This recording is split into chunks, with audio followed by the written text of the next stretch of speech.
Billionaire invited his ex-wife for Christmas to show he moved on, until she arrived with a baby. Welcome to Secrets Narrated. Before we begin, drop a comment telling us which city you're watching from. We love seeing how far our stories travel. When the story ends, don't forget to rate it from 0 to 10 and share what you felt along the way. And if you enjoy emotional stories filled with twists and hidden truths, make sure to follow Secrets Narrated so you don't miss the next one. Now, sit back, relax, and enjoy every detail. The December wind cut through Manhattan's Upper East Side as Thomas Reed stood in his corner office on the 42nd floor of Reed International Hotels. At 47, he commanded respect in every boardroom he entered. Tall, broad-shouldered, with steel gray hair that had started silvering at his temples 5 years ago, and sharp blue eyes that missed nothing. His custom-tailored charcoal suit fit perfectly over his still athletic frame, a testament to the discipline that had built his hospitality empire from a single boutique hotel in Boston to a global chain worth $3 billion. But today, discipline felt like a costume he wore to convince himself he was fine. Thomas picked up the cream-colored invitation from his mahogany desk, running his thumb over the embossed golden letters.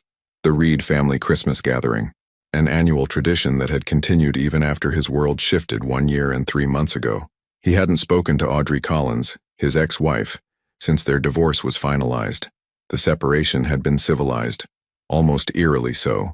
No screaming matches, no bitter custody battles over assets, no public drama that would feed the gossip columns.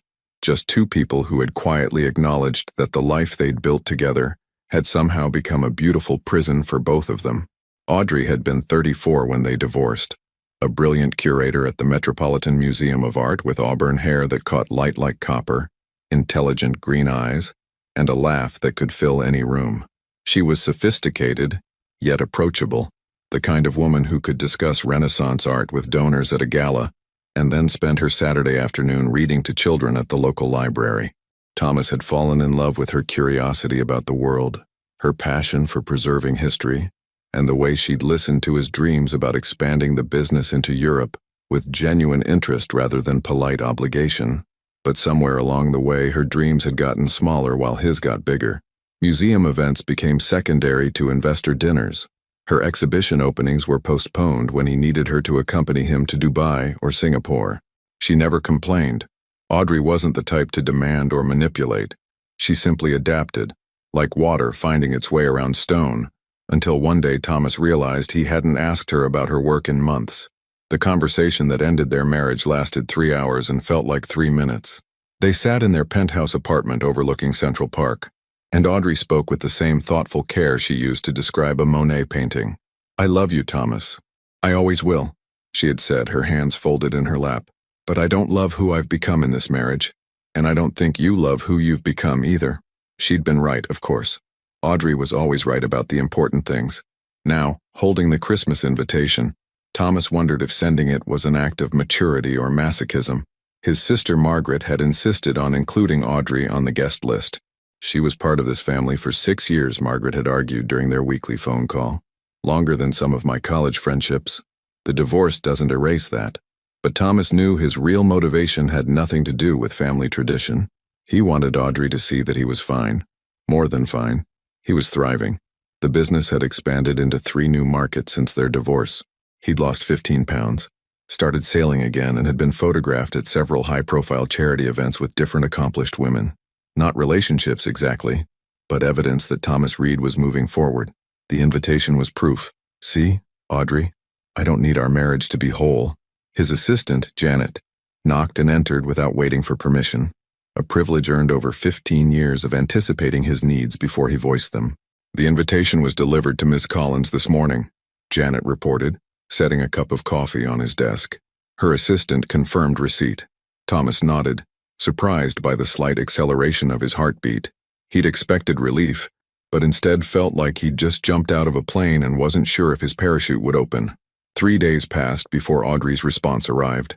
Not through assistance or formal correspondence, but via a simple text message to his personal phone, a number he wasn't even sure still worked. "Thomas, thank you for including me. I'd love to see your family again. I'll be there." Audrey Thomas read the message 17 times, analyzing each word like a contract negotiation. The tone was warm but not intimate, grateful but not needy. She'd signed with her name instead of any term of endearment, but she'd also remembered how much his family meant to him. That evening, Thomas called Margaret to confirm Audrey's acceptance. "I'm surprised she said yes," he admitted, loosening his tie as he walked through his apartment. "I thought she might find an excuse to decline." "Why would you think that?" Margaret's voice carried that particular note of sisterly irritation that meant he'd missed something obvious. "Audrey loved our family, Thomas. She probably missed us." The word "missed" settled uncomfortably in Thomas's chest. He'd constructed this entire scenario around proving his independence, but it hadn't occurred to him that Audrey might have her own complex feelings about seeing them again. 2 weeks later, on December 23rd, Thomas stood in his childhood home in Greenwich, Connecticut, watching his mother direct the catering staff with the precision of a conductor leading a symphony. The house looked like something from a magazine. Garlands draped perfectly along the banister, a 12-foot Douglas fir in the living room adorned with ornaments collected over 4 decades of Reed family Christmases, and enough food to feed half of Connecticut. His brother David arrived first with his wife and twin daughters, followed by Margaret and her husband, then various cousins and close family friends. The house filled with laughter and conversation, the familiar chaos of a family that genuinely enjoyed each other's company. Thomas found himself checking his watch every few minutes, though Audrey wasn't expected until 7. He moved through the rooms, playing the gracious host, accepting compliments on his recent success, deflecting questions about his personal life with practiced charm. Everything was going according to plan. At 7:15, the doorbell rang. Thomas was in the kitchen reviewing tomorrow's brunch menu with the caterer when he heard Margaret's delighted exclamation from the foyer. "Audrey, oh my God, you look beautiful." Something in his chest tightened. Not anxiety exactly, but anticipation mixed with something he couldn't name. Thomas straightened his navy cashmere sweater and walked toward the front of the house, preparing to greet his ex-wife with the perfect balance of warmth and emotional distance. He rounded the corner into the foyer and stopped breathing. Audrey stood there, radiant in a forest green dress that brought out her eyes, her auburn hair styled in soft waves around her shoulders. She was hugging Margaret, laughing at something his sister had said, looking exactly like the woman he'd fallen in love with 8 years ago, except for the tiny baby nestled securely in her arms.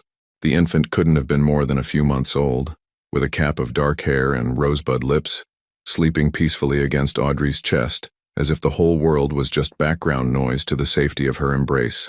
Thomas felt the floor of his carefully constructed evening crack beneath his feet.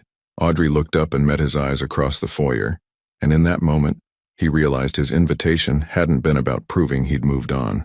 How could he have moved on from someone he'd never really understood at all? Time seemed suspended in the foyer like dust motes caught in afternoon light. Thomas watched Audrey shift the baby slightly, adjusting the soft yellow blanket with the unconscious grace of someone who had performed this motion hundreds of times. The infant stirred briefly, one tiny fist escaping the blanket to wave in the air before settling back against Audrey's chest. Margaret was already reaching for the baby, her maternal instincts overriding any awareness of the tension crackling through the room. "Oh, Audrey, who is this little angel?" "This is Emma," Audrey said, her voice carrying that particular tenderness reserved for introducing something precious. "She's 3 months old." 3 months.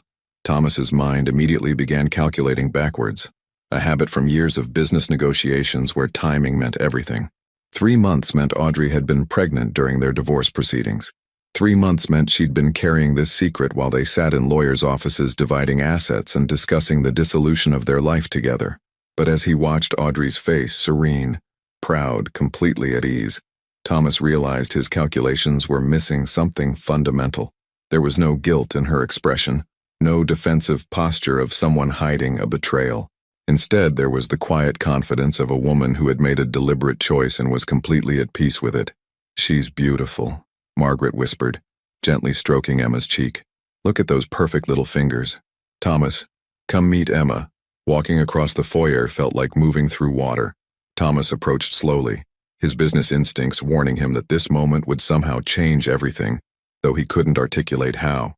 Up close he could see that Emma had Audrey's delicate features but darker hair, almost black, with the kind of curl that would probably torment her as a teenager. "Hello, Emma," Thomas said softly, surprised by how natural it felt to lower his voice to match the peaceful atmosphere the baby created around herself. Emma opened her eyes at the sound, revealing deep brown irises that seemed far too wise for someone who had only existed in the world for 3 months. She looked at Thomas with the frank curiosity of someone meeting a stranger, no recognition or expectation in her gaze. "She's very social," Audrey said, a smile playing at the corners of her mouth. "She loves meeting new people. I think she's going to be one of those children who talks to everyone at the grocery store." The casual intimacy in Audrey's voice when she spoke about Emma's personality hit Thomas unexpectedly. This wasn't the tentative affection of a new mother still learning her child's patterns. This was deep knowledge, the kind that came from countless nights of feeding schedules and diaper changes, from watching every small development and filing it away as proof of who this little person was becoming. Audrey, Thomas's mother, Eleanor Reed, swept into the foyer with the elegant authority of someone who had hosted presidents and foreign dignitaries at her dinner table. At 72, Eleanor remained a striking woman, silver hair styled in a classic bob, wearing a cream-colored cashmere cardigan that probably cost more than most people's monthly salary. But when she saw Audrey holding Emma, her sophisticated composure cracked into genuine delight. "My dear girl, you didn't tell us." Eleanor embraced them both carefully, mindful of the sleeping baby. "When? How?" "Oh, she's absolutely perfect." "Mom," Thomas started, but Eleanor waved him off with the dismissive gesture she'd perfected during his childhood. "Thomas, don't hover. David, come meet Audrey's daughter," Eleanor called toward the living room, where the sounds of conversation and laughter suggested the rest of the family remained blissfully unaware of the small earthquake happening in the foyer. David appeared with his wife Sarah and their 8-year-old twins, Emma and Grace. The girls immediately gravitated toward baby Emma with the magnetic attraction children felt toward anything smaller than themselves. "Can we hold her?" Grace asked, bouncing slightly on her toes. "After dinner," Audrey promised. "She'll probably be awake then and ready to play." Sarah, who had navigated enough family gatherings to recognize undercurrents, stepped smoothly into the role of diplomatic hostess. "Audrey, you must be exhausted from traveling with a baby. Can I show you where you can change her if needed?" We set up the guest room upstairs with everything you might need. As the group began moving toward the living room, Thomas found himself walking beside Audrey, close enough to catch the familiar scent of her perfume, something light and floral that she'd worn since their second date.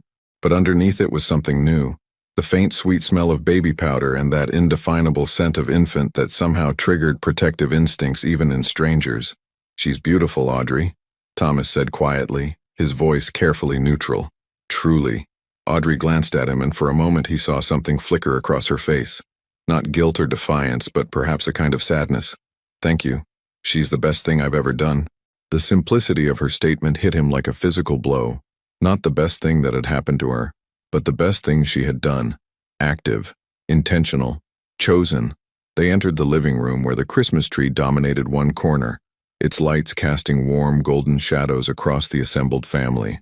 Thomas watched as Audrey moved through the room, accepting congratulations and answering questions with the same calm grace she'd brought to museum fundraisers and corporate events. But now there was something different in her demeanor, a centeredness that hadn't been there during their marriage. When someone asked about Emma's father, Audrey's response was matter-of-fact. "I chose to do this on my own." Emma was very much wanted and very much planned. Thomas found himself studying the faces around the room, watching his family process this information. His mother nodded approvingly. Eleanor Reed respected decisive action, regardless of convention. Margaret looked unsurprised, as if she'd somehow sensed this possibility. David and Sarah exchanged a quick glance that suggested they'd probably discuss this development during their drive home. But it was his niece's reaction that caught Thomas off guard. 9-year-old Emma looked fascinated rather than confused. "So you just decided you wanted a baby and had one?" she asked with the directness that made adults uncomfortable. "It's more complicated than that," Audrey explained patiently. "But essentially, yes. Sometimes adults make the decision to become parents even when they're not married." "That's smart," Grace declared with 8-year-old certainty. "My friend Chloe's mom did that too. Chloe says it's actually better because her mom didn't have to compromise on anything important." The adults in the room laughed, but Thomas felt something twist in his chest. Compromise. Had Audrey felt like their entire marriage was a series of compromises that slowly eroded who she wanted to be? Dinner was announced, and the family moved toward the dining room with the comfortable chaos of people who knew exactly where they belonged. Thomas found himself seated across from Audrey, who had positioned Emma's car seat beside her chair so she could monitor the baby while eating. As conversation flowed around the table, updates on work, discussions of vacation plans, gentle family gossip, Thomas found himself watching Audrey with an intensity that bordered on scientific observation. She participated naturally in the conversation while simultaneously tracking Emma's sleep patterns, occasionally adjusting the blanket or checking her tiny fingers for temperature. It was a kind of elegant multitasking that spoke to how completely she'd adapted to motherhood. Halfway through the main course, Emma began to fuss. Soft sounds that probably weren't audible to anyone else, but Audrey immediately noticed. "Excuse me," she said quietly, lifting Emma from the car seat. "Someone's dinner time too." Eleanor stood immediately. "Use the library, dear, it's quiet and private." Thomas watched Audrey disappear down the hallway, Emma already calming in her arms, and realized that in all their years together, he'd never seen Audrey look as naturally confident as she had in that moment.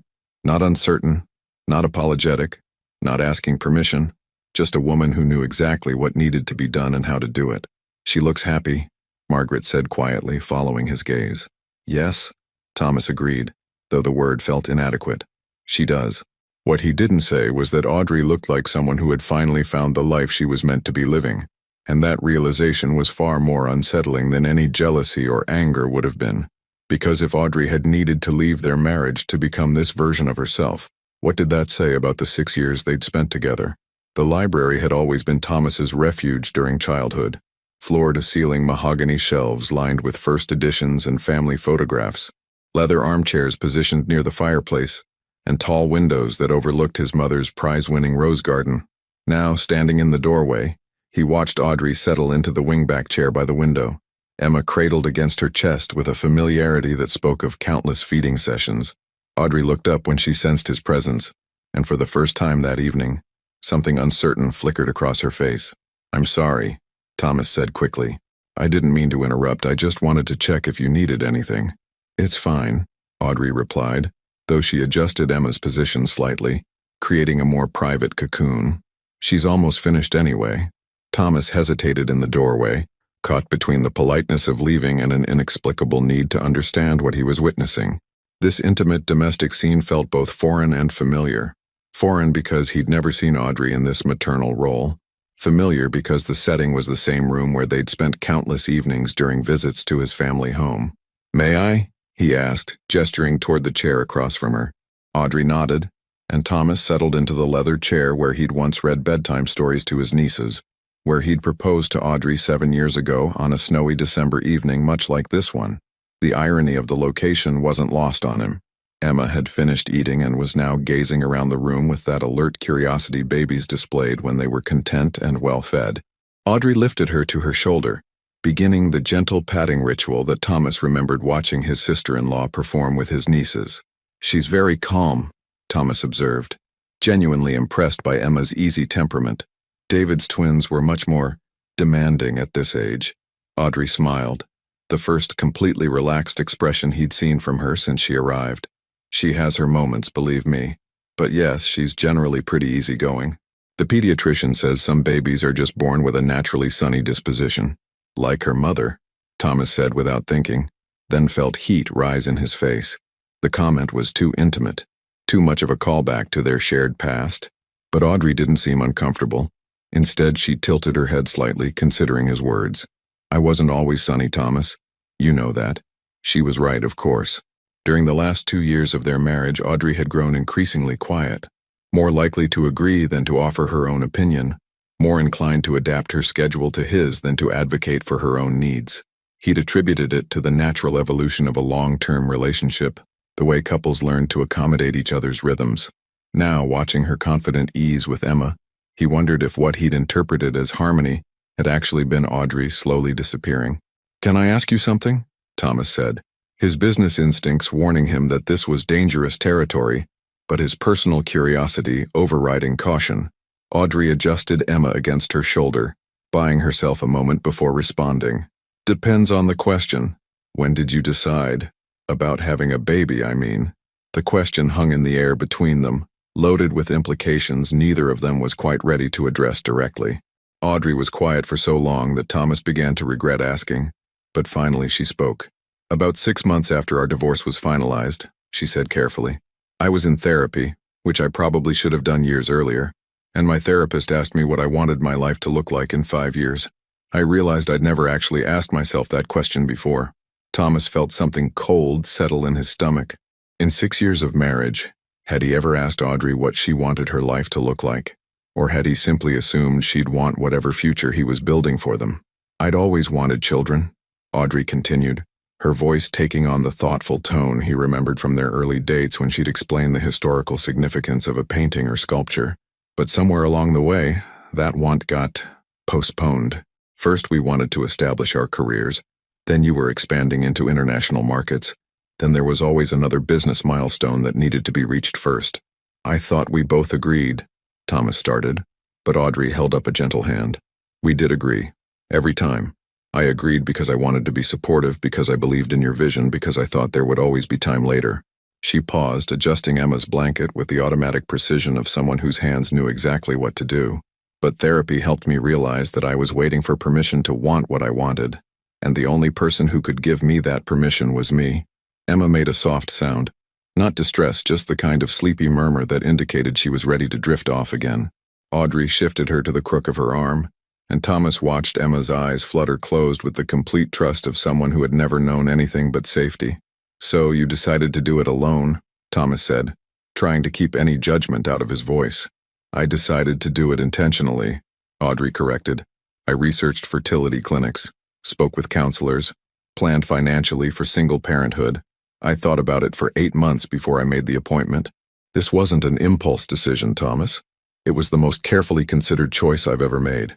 Thomas found himself studying Audrey's face as she spoke, noting the quiet pride in her voice, the way her shoulders had straightened when she described her decision-making process. This was a version of Audrey he'd never encountered. Decisive, self-assured, willing to take risks for something she wanted rather than waiting for the perfect moment that might never come. Does she know? He asked, then immediately regretted the phrasing. I mean, will you tell her about about the process? Audrey's smile was warm, but firm. Of course, age appropriately, when she's ready to understand. I want Emma to know that she was desperately wanted, carefully planned for, and that choosing to become her mother was the best decision I ever made. There's nothing shameful about any part of her story. The certainty in Audrey's voice made something ache in Thomas's chest. When had she become so clear about her values, so unafraid to stand behind her choices? During their marriage, he'd often found himself making decisions for both of them, assuming he was being protective rather than controlling. Now he wondered if what he'd called leadership had actually been a slow erosion of Audrey's confidence in her own judgment. Your family is being wonderful about this, Audrey said, shifting the conversation away from the more charged territory they'd been navigating. I wasn't sure how they'd react. They love you, Thomas said simply. The divorce didn't change that. Audrey looked at him directly then, and Thomas felt the full force of her attention in a way he hadn't experienced in years. What about you, Thomas? How are you reacting? The question caught him off guard, probably because he'd been so focused on trying to appear unaffected that he hadn't actually examined his own emotional response. How was he reacting? Surprised, certainly. Unsettled in ways he couldn't quite articulate. But underneath those surface reactions was something more complex, a kind of mourning for possibilities he'd never even realized existed. Thomas paused, searching for honesty rather than diplomacy. I'm realizing there was a lot about you I never understood. Audrey's expression softened, and for a moment she looked like the woman he'd fallen in love with, curious, engaged, willing to explore difficult conversations rather than avoid them. We were very young when we got married, she said gently. I'm not sure either of us understood who we were well enough to help the other person understand us. Emma stirred against Audrey's chest, making the kind of small sounds that indicated she was transitioning between sleep cycles. Audrey began the gentle swaying motion that seemed to be hardwired into every mother's muscle memory. I should probably get her back to the car seat, Audrey said. She sleeps better when she's not being held constantly. Thomas stood as Audrey rose from her chair, and for a moment they were standing close enough that he could see the tiny freckles across her nose that had appeared during their honeymoon in Italy, close enough to notice that she'd changed perfumes. This one was warmer, more confident than the delicate floral scent she'd worn during their marriage. Audrey, he said as she moved toward the door. She turned back, Emma sleeping peacefully against her shoulder. You look happy, Thomas said. the words coming out more vulnerable than he'd intended. Really happy. I just wanted you to know that I can see it. Something shifted in Audrey's expression. Surprise, maybe, or gratitude. Thank you, she said quietly. I am happy.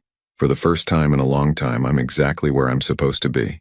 As Thomas watched her walk back toward the dining room, Emma secure in her arms, he realized that his carefully planned evening had already gone completely off script. He'd invited Audrey to prove that he'd moved on, that he was thriving without their marriage. Instead, he was beginning to understand that the real question wasn't whether he'd moved on from Audrey. It was whether he'd ever really known her at all. When Thomas returned to the dining room, the conversation had shifted to David's latest sailing adventure in the Caribbean. His brother was describing a particularly challenging day when they'd encountered unexpected weather, using the animated hand gestures that always accompanied his best stories.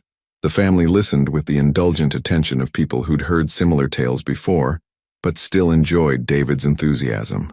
Audrey had settled back into her seat, Emma now sleeping peacefully in her car seat beside the table. Thomas noticed how naturally Audrey participated in the conversation, while simultaneously monitoring Emma's breathing patterns, occasionally adjusting the blanket with movements so subtle they were almost unconscious. It was a kind of elegant multitasking that spoke to how completely motherhood had integrated into her identity. Remember when Thomas capsized his sunfish when he was 14? Margaret was saying, grinning at her brother.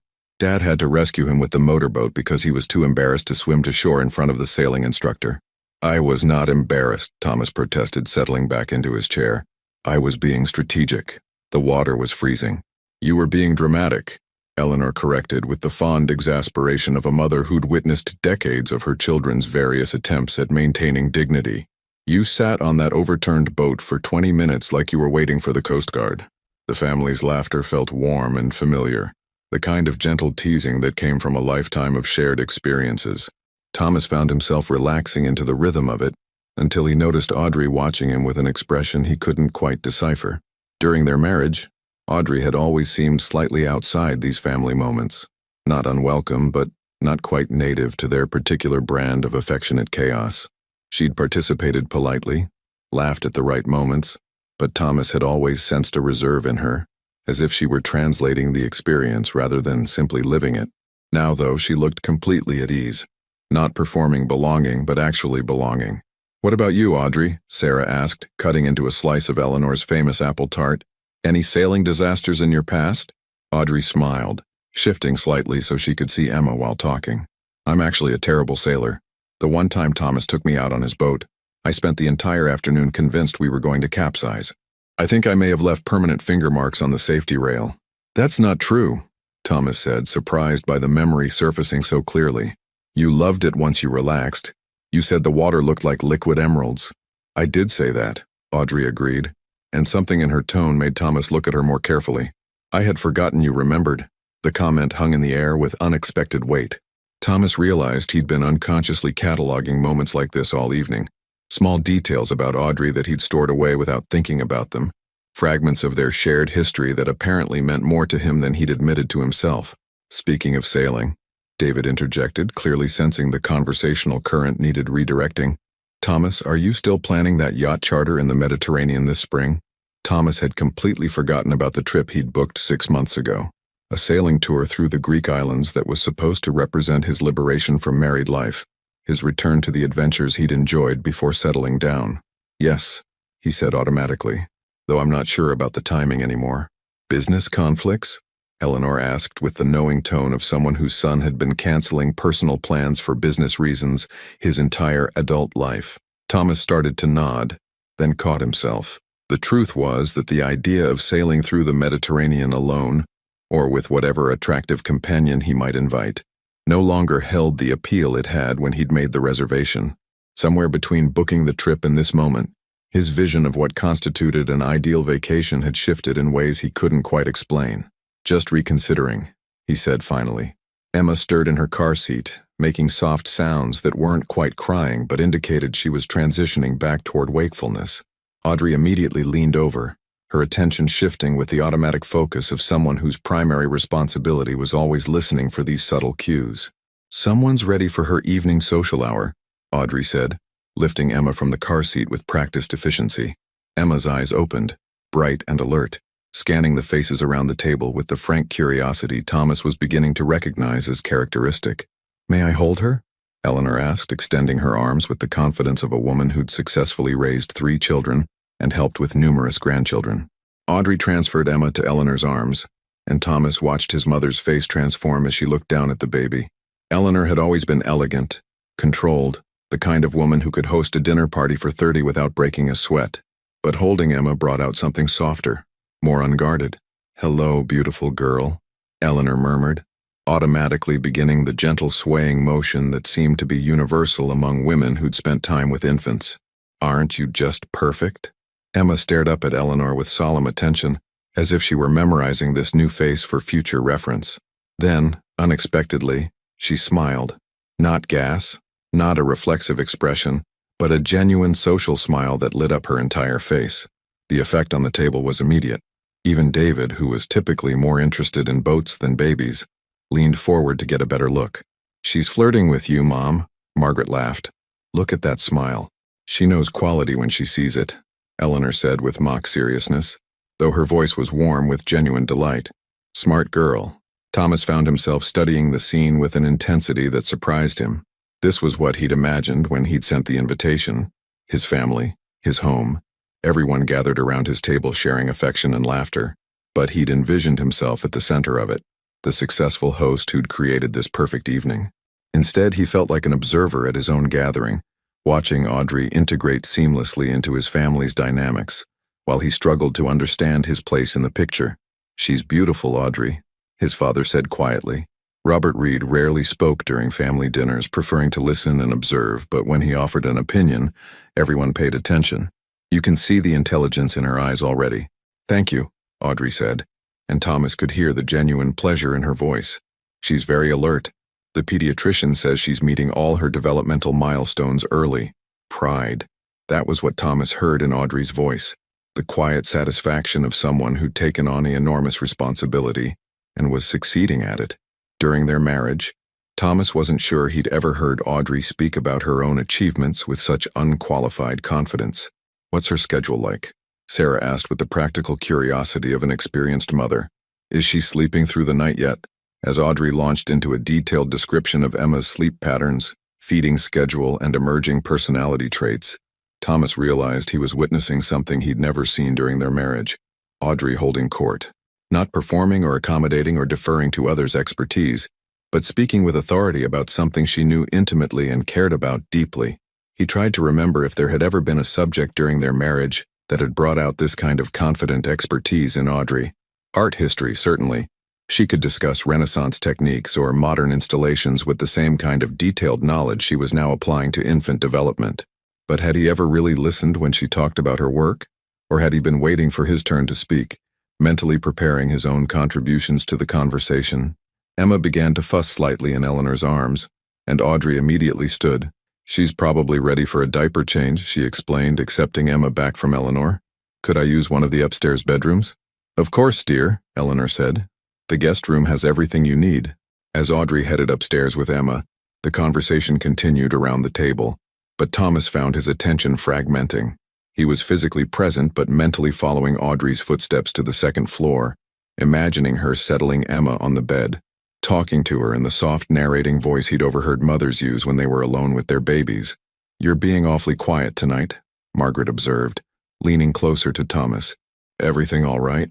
Thomas realized he'd been staring at the empty doorway where Audrey had disappeared. "Fine," he said, forcing his attention back to the table. "Just thinking." "About?" The honest answer was too complicated to explain at a family dinner. He was thinking about the version of Audrey he was discovering tonight, confident, decisive, genuinely happy, and wondering if she'd always been capable of becoming this person, or if leaving their marriage had somehow unlocked qualities that had been dormant during their years together. He was thinking about the Mediterranean sailing trip he'd booked as a symbol of his independence, and wondering why the idea now felt hollow rather than exciting.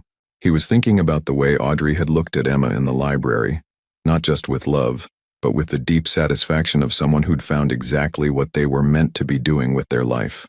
"Just family stuff," Thomas said finally, which was true enough. Margaret studied his face with the penetrating attention of someone who'd been reading her brother's moods for 47 years.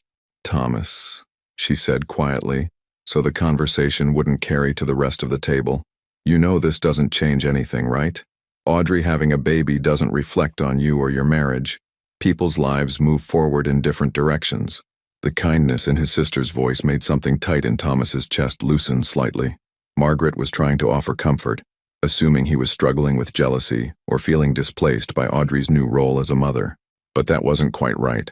Thomas wasn't jealous of Emma or resentful of Audrey's happiness. If anything, seeing Audrey so clearly thriving should have validated his decision to end their marriage, should have proven that they'd both been right to recognize their incompatibility. Instead, he felt like he was mourning something he'd never even realized he'd lost. The sound of Audrey's footsteps on the stairs drew his attention back to the doorway.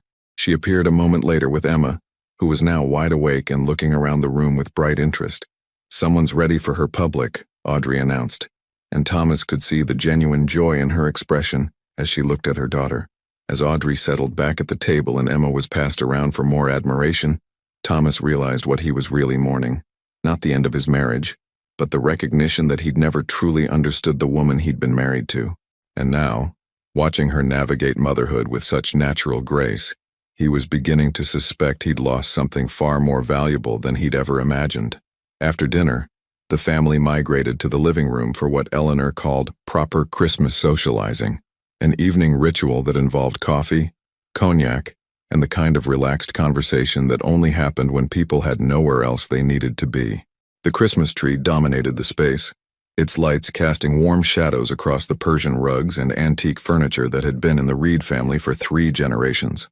Thomas found himself positioned near the fireplace, a crystal tumbler of aged cognac in his hand, watching as Emma became the evening's undisputed center of attention. She was fully awake now, alert and social, charming his normally reserved father into making silly faces and coaxing delighted laughter from his nieces. "She's going to be spoiled rotten," Audrey said with mock concern, settling onto the sofa near Thomas's chair. Emma was currently captivating David, who was attempting to teach her to give high fives despite her obvious inability to coordinate such a complex gesture. "Good," Eleanor declared from her position near the tree. "Babies should be spoiled. There's plenty of time for discipline later." Thomas watched Audrey's face as she observed Emma's interactions with his family, noting the quiet satisfaction in her expression. This wasn't the anxious monitoring of a new mother worried about her child's behavior. This was someone watching their carefully considered life plan unfold exactly as they'd hoped. "She's very social," Thomas observed, genuinely impressed by Emma's apparent comfort with strangers. "Is that typical for her age?" Audrey turned toward him, and Thomas was struck by how natural it felt to be discussing Emma's development with her, as if they were co-conspirators in appreciating this remarkable small person, rather than virtual strangers connected only by shared history. "Her pediatrician says some babies are just naturally extroverted," Audrey explained. "She's been like this since birth, curious about faces, responsive to voices. I think she's going to be one of those children who makes friends everywhere she goes." The pride in Audrey's voice when she talked about Emma was unmistakable, but it was pride without the desperate edge Thomas sometimes heard from parents who seemed to need their children's achievements to validate their own choices. Audrey spoke about Emma the way art historians discussed a masterpiece they'd been privileged to study, with deep appreciation, but no sense of ownership. "Have you thought about going back to the Met?" Thomas asked, then immediately wished he could retract the question. It was too personal, too much of a callback to their shared past when Audrey's career had been a frequent source of discussion between them. But Audrey didn't seem uncomfortable with the question. "Actually, I've been consulting with smaller galleries," she said. "Projects I can manage from home, at least while Emma's young. It turns out there's a lot of demand for someone who can authenticate pieces and write catalog essays without requiring a traditional office schedule." Thomas felt a familiar flicker of what he recognized as professional admiration. During their marriage, Audrey had been one of the most respected junior curators at the Metropolitan Museum, known for her meticulous research and her ability to spot forgeries that fooled more experienced collectors. She'd given up a promotion opportunity when Thomas's business expansion required more travel, and though she'd never complained, Thomas now wondered if that sacrifice had been the beginning of a slow erosion of her professional identity. "That's smart," Thomas said. "Flexible but still using your expertise." "It's perfect, actually," Audrey replied, and Thomas could hear genuine contentment in her voice. I get to work with beautiful objects, contribute to the art world, and still be present for Emma's development. I never thought I'd be able to have both. The phrase hung between them with uncomfortable weight. Thomas realized that during their marriage, Audrey probably had believed she'd never be able to have both career satisfaction and motherhood, not because the combination was impossible, but because the life they'd built together hadn't allowed space for her to pursue both simultaneously. Emma made a happy gurgling sound from David's lap, drawing everyone's attention. She was reaching toward the Christmas tree lights with the focused intensity of someone discovering that the world contained beautiful, inexplicable things. "She loves lights," Audrey said, moving to retrieve Emma before she could grab anything fragile. "We spend a lot of time looking at the Christmas decorations in our neighborhood. She gets very serious about studying all the colors." "Where are you living now?" Margaret asked as Audrey settled Emma back against her chest. "Upper West Side," Audrey replied. "A 2-bedroom near the park. It's smaller than what Thomas and I had, but it's perfect for Emma and me. Lots of natural light for her to look at, close to the pediatrician, and there's a playground 3 blocks away for when she's older." Thomas knew the building she was describing, a pre-war structure with high ceilings and original hardwood floors. During their marriage, they'd lived in a penthouse on the Upper East Side, all marble countertops and floor-to-ceiling windows with views of Central Park. Beautiful, certainly, but not particularly warm. Audrey's current apartment sounded like a home rather than a showcase. "And you're managing financially?" Eleanor asked with the practical concern of someone who'd raised children during leaner times. Consulting work can be unpredictable. Thomas tensed slightly, recognizing this as potentially sensitive territory. During their divorce, he'd been generous with the settlement. More than generous, actually. But he'd also known that Audrey's earning potential as a museum curator was limited compared to his business income. "I'm doing well," Audrey said simply. "I planned carefully before Emma was born, and the consulting work pays better than I expected. Plus, I have fewer expenses now. No need for the kind of wardrobe I needed for corporate events, no pressure to maintain a certain lifestyle. It's liberating, actually." Thomas felt something twist in his chest at the word pressure. Had Audrey felt pressure during their marriage to maintain a lifestyle that didn't feel natural to her? He'd thought he was providing for her, creating opportunities for them to enjoy the success his business had generated. Now he wondered if what he'd experienced as generosity, Audrey had experienced as obligation. "There's something to be said for simplicity," Robert observed quietly. Thomas's father had always been a man of few words, but when he spoke, his comments carried the weight of considered thought. "Too many options can make it harder to appreciate what you have." Audrey smiled at Robert with genuine warmth. "Exactly. I know what my priorities are now, and everything else feels optional rather than essential." The conversation continued around them, Margaret asking about Emma's sleep schedule, David sharing stories about his twins' latest adventures, Eleanor planning tomorrow's breakfast menu. But Thomas found himself mentally cataloging the differences between this version of Audrey and the woman he'd been married to. This Audrey spoke with quiet authority about her choices. This Audrey seemed to take up exactly the amount of space she needed rather than shrinking to accommodate others' expectations. This Audrey looked directly at people when she talked to them, instead of glancing at Thomas to gauge his reaction to her contributions. "I should probably start thinking about heading home soon," Audrey said as Emma began showing signs of evening fussiness. "Someone's going to want her bedtime routine." "You're welcome to stay," Eleanor offered immediately. "The guest room is ready, and it might be easier than driving back to the city with a tired baby." Thomas felt his pulse quicken at the possibility of Audrey staying overnight. Not because he wanted to extend whatever emotional excavation was happening between them, but because the idea of her leaving felt premature. There were too many questions still unasked, too many pieces of understanding that felt just beyond his reach. "That's very kind," Audrey said. "But Emma sleeps better in her own crib, and I have a consultation call tomorrow morning. One of the advantages of working with West Coast galleries is that they accommodate East Coast parenting schedules." She stood, beginning the process of gathering Emma's belongings with the efficient movements of someone who'd mastered the logistics of traveling with an infant. Thomas watched her check the diaper bag, adjust Emma's outfit, and wrap her in the soft blanket that had somehow become essential to the baby's comfort. "I'll walk you to your car," Thomas said, standing as well. Audrey looked at him with mild surprise but nodded. "Thank you." The goodbye process took another 15 minutes. Hugs from everyone, promises to visit again soon, Eleanor pressing leftover dessert into a container for Audrey to take home. Emma accepted all the additional attention with the patient tolerance of someone who'd learned that departures involved a lot of adult inefficiency. Finally, Thomas found himself walking beside Audrey toward her car, a practical SUV that had replaced the sleek sedan she'd driven during their marriage. Emma was secured in her car seat, already drowsing despite the cold air.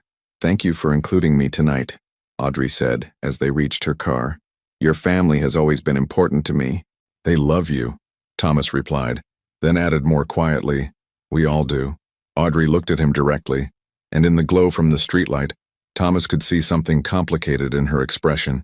Affection, perhaps, but also a kind of gentle sadness. "I know," she said simply, "and I love all of you too. But love isn't always enough, is it?"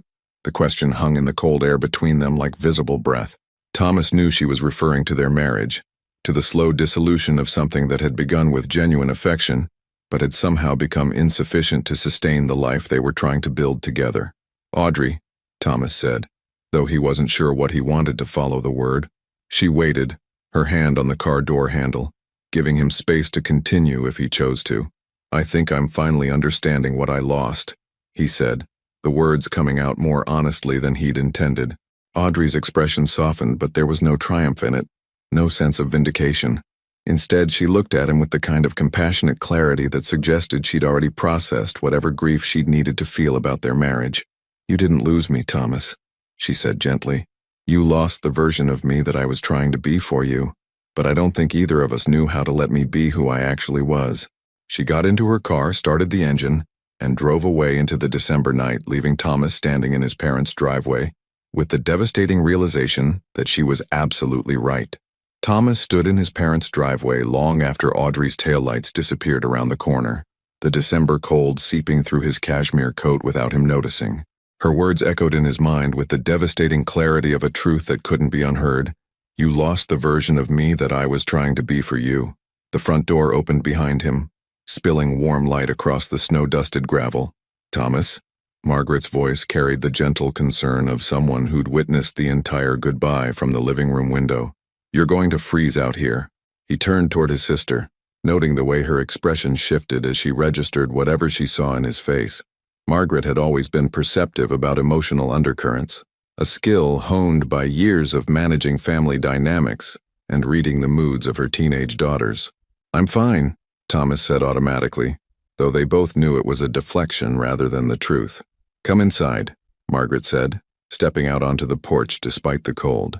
"Mom's making coffee, and Dad's threatening to break out the photo albums from our childhood.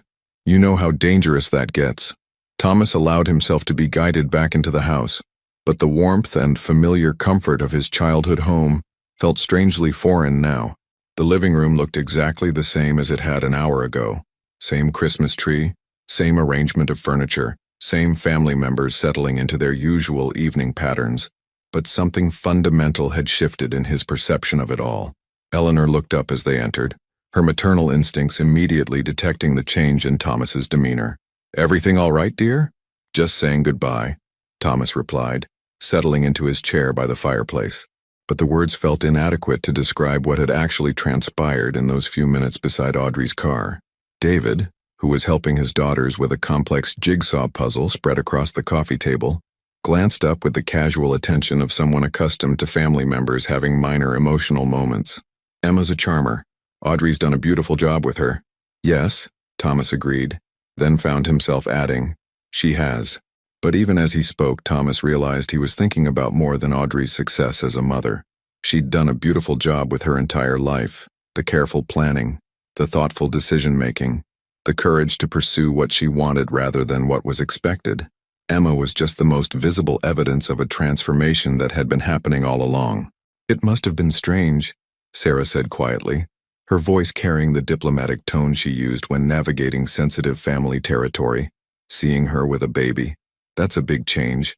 Thomas looked at Sarah, David's wife, a woman who'd joined the Reed family through marriage and had learned to love them while maintaining her own identity, and realized she might understand his disorientation better than his blood relatives. Sarah had managed to become part of their family without losing herself in the process. Had Audrey been capable of the same balance? Or had something about Thomas specifically made it impossible?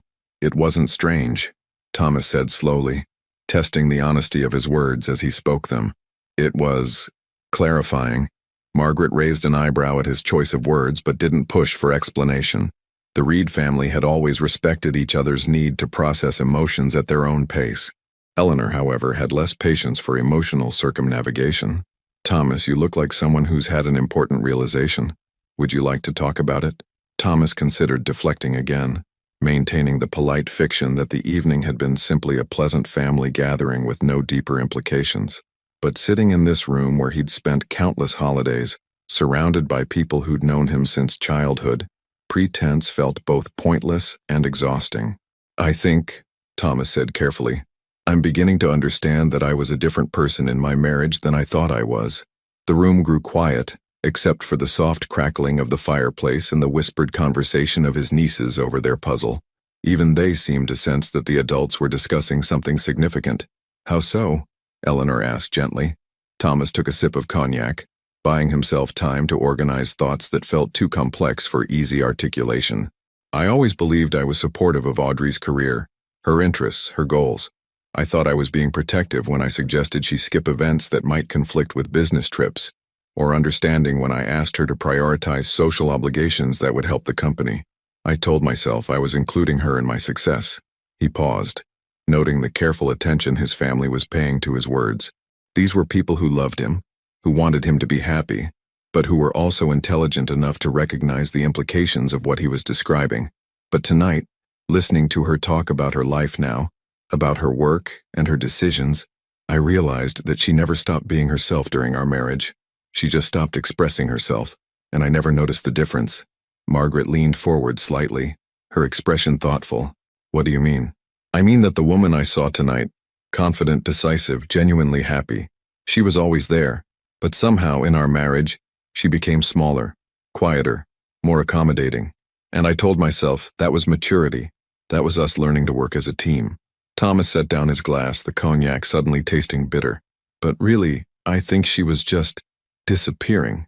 Eleanor's expression had grown serious the way it did when she was processing information that required careful consideration. "Thomas, marriage is always about compromise. Both partners make adjustments." "But did I?" Thomas asked, the question coming out sharper than he'd intended. "Did I ever adjust my schedule for hers or change my plans to accommodate something she wanted? Did I ever ask her what she wanted our life to look like? Or did I just assume she'd be happy with whatever I was building for us?" The silence that followed his questions felt heavy with uncomfortable recognition. Thomas could see his family members exchanging glances, probably remembering countless dinners and gatherings where Audrey had graciously adapted to whatever timeline or social obligation Thomas had deemed important. David cleared his throat carefully. "I think," he said, choosing his words with diplomatic precision, "that you're being pretty hard on yourself. Audrey never seemed unhappy when she was here." "No," Thomas agreed. "She seemed perfectly pleasant, perfectly accommodating. Perfect." The word felt hollow in his mouth, and I thought that meant we were perfectly matched. But tonight I realized that I never actually asked her if she was happy. I just assumed that if she wasn't complaining, everything was fine." Sarah looked up from the puzzle she'd been ostensibly helping with, her expression thoughtful. "Sometimes," she said carefully, "it's easier to adapt than to advocate for yourself, especially when you love someone and want them to be successful. But that doesn't make the adaptation sustainable long-term." Thomas looked at Sarah with gratitude, recognizing that she was offering him both understanding and gentle accountability. "How do you do it?" he asked. "How do you maintain your own identity while being part of this family?" Sarah smiled, but there was something rueful in her expression. "It's taken practice, and David had to learn to ask me what I wanted instead of assuming he knew. That was an adjustment period." David made a sound that might have been embarrassed laughter. "I may have had some learning curve about not making decisions for both of us without consulting the both of us part. The difference," Sarah continued, "is that we figured out how to have those conversations before resentment built up. Sometimes timing is everything in a marriage." Thomas felt something cold settle in his stomach as he processed Sarah's words. Timing. Had there been a moment when he and Audrey could have had the difficult conversations that might have saved their marriage? Or had they been too far down the path of accommodation and assumption to find their way back to authentic communication? "Do you think," Thomas asked quietly, That if I'd understood this 2 years ago, things might have been different? Eleanor reached over and squeezed his hand, her touch carrying decades of maternal comfort. "Oh, sweetheart," she said gently. "You can't rebuild the past by understanding it better. You can only use that understanding to make better choices going forward." The truth in her words hit him like physical weight. Thomas realized he'd been unconsciously hoping that his newfound insight about their marriage might somehow create an opportunity to repair what had been broken. But Audrey wasn't unhappy now, wasn't struggling, wasn't looking for rescue or reconciliation. She was thriving in the life she'd built for herself and Emma. "She looks so happy," Thomas said, more to himself than to his family. "Genuinely, completely happy. I don't think I've ever seen her look that confident in her own choices." "That's a good thing, isn't it?" Margaret asked gently. "Yes," Thomas said immediately. "Of course it is. I want her to be happy. He trailed off, unsure how to articulate the complexity of his emotions. "You just wish you'd been able to make her that happy," Eleanor finished for him. Thomas nodded, grateful that his mother had understood what he couldn't quite say. "I keep thinking about all the times she deferred to my judgment, all the opportunities she passed up to support my career moves, all the ways she made herself smaller to fit into the life I was creating. And she never complained. She never even seemed to resent it." "Maybe," Robert said quietly, speaking for the first time since they'd returned to the living room. "She didn't resent it at the time. Maybe she thought that was what love looked like, supporting your partner's dreams even when it meant postponing your own." Thomas looked at his father, surprised by the insight. Robert rarely offered commentary on emotional dynamics, preferring to leave such conversations to Eleanor and Margaret. But when he spoke about relationships, his observations carried the weight of a 50-year marriage that had weathered its own challenges and adaptations. "But that's not sustainable," Thomas said. "No," Robert agreed. "It's not. Eventually, postponing your dreams becomes the same as abandoning them, and that changes a person, whether they realize it or not." The room fell quiet again as everyone processed the implications of Robert's words. Thomas found himself thinking about the Mediterranean sailing trip he'd booked, wondering if his vision of solitary adventure had been another form of self-deception. Had he been planning to sail alone because he genuinely preferred solitude, or because he'd never learned how to share experiences with a partner who had her own opinions about what constituted adventure? "I think," Thomas said finally, "I need to figure out who I am when I'm not making decisions for two people." Eleanor smiled at him with the kind of proud sadness that mothers reserved for moments when their children demonstrated painful but necessary growth. "That," she said, "sounds like a very good place to start." 3 weeks after Christmas, Thomas sat in his corner office overlooking Manhattan, staring at a contract that should have excited him. The Meridian Hotel Group wanted to discuss a merger that would double Reed International's presence in Europe, exactly the kind of expansion opportunity he'd been pursuing for years. The preliminary numbers were impressive, the strategic advantages obvious, and the timeline perfect for capitalizing on post-pandemic travel recovery. But for the first time in his professional life, Thomas found himself questioning whether bigger necessarily meant better. His assistant Janet knocked and entered, carrying a stack of documents and wearing the expression of someone who'd been trying to decode her boss's unusual behavior for 3 weeks. "The Meridian contracts are ready for your review," she said, setting the papers on his desk. "And your 2 o'clock appointment with the architectural firm is confirmed." Thomas glanced at the contracts without really seeing them. "Janet, can I ask you something?" She paused, clearly surprised by the question. In 15 years of working together, their relationship had been professionally warm but rarely personal. "Of course. When you make major decisions about your career, your life, how do you know if you're choosing what you actually want or just what seems like the logical next step?" Janet studied his face with the careful attention of someone trying to determine if this was a philosophical question or a request for genuine advice. "I suppose," she said slowly, "I try to imagine explaining the decision to someone I respect. If I can't articulate why it excites me beyond just the practical benefits, that usually tells me something." Thomas nodded, appreciating the simplicity of her approach. "And what if you realize you've been making decisions based on momentum rather than intention for a long time? Then I guess you start making different decisions," Janet said matter-of-factly. "It's not like the previous choices were wrong necessarily. They got you where you are. But if where you are doesn't feel like where you want to be, then it's information you can use going forward."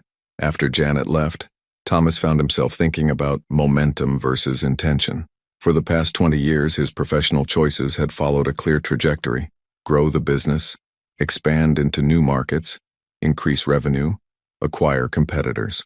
Each decision had been logical, strategic, successful by any measurable standard. But when had he last made a business choice because it genuinely excited him rather than because it fit the pattern of growth he'd established? His phone buzzed with a text message interrupting his contemplation. Margaret, Emma's first playdate this Saturday at Audrey's apartment. Thought you might want to know she's settling into NYC life. Thomas stared at the message longer than necessary, surprised by the small pang of, what? Not quite jealousy, but something adjacent to it. Margaret had apparently maintained contact with Audrey in the weeks since Christmas, which made perfect sense. Their friendship had never been contingent on Thomas and Audrey's marriage. But the casual mention of Audrey's life continuing, evolving, creating new routines and relationships reminded Thomas that while he'd been processing revelations about their past, she'd been steadily building her future. He typed back, "That's nice. How's she doing?" Margaret's response came quickly. "Really well. She seems to have found her rhythm with the consulting work, and Emma is apparently already trying to crawl ahead of schedule, according to the baby books." Thomas smiled despite himself, remembering Emma's alert curiosity during Christmas dinner. Of course she would be an early achiever. She'd inherited Audrey's intelligence and determination after all. But the thought also brought an unexpected wave of something that felt uncomfortably like loss. He was missing these milestones, these small developments that marked Emma's growth from infant to person.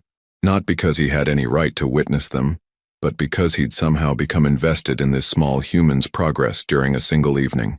That afternoon's meeting with the architectural firm proved more revealing than Thomas had anticipated.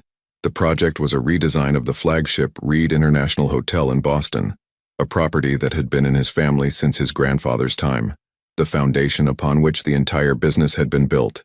"Our vision," the lead architect explained, pulling up digital renderings on her tablet, "is to honor the building's historic character while creating spaces that feel completely contemporary. We want guests to experience both the gravitas of the original architecture and the innovation of modern luxury hospitality." Thomas studied the proposed designs, noting how seamlessly they balanced preservation with progress. The lobby maintained its soaring ceilings and original marble floors, but incorporated sleek furniture and contemporary lighting. The guest rooms preserved the building's elegant proportions, while adding state-of-the-art technology and modern amenities.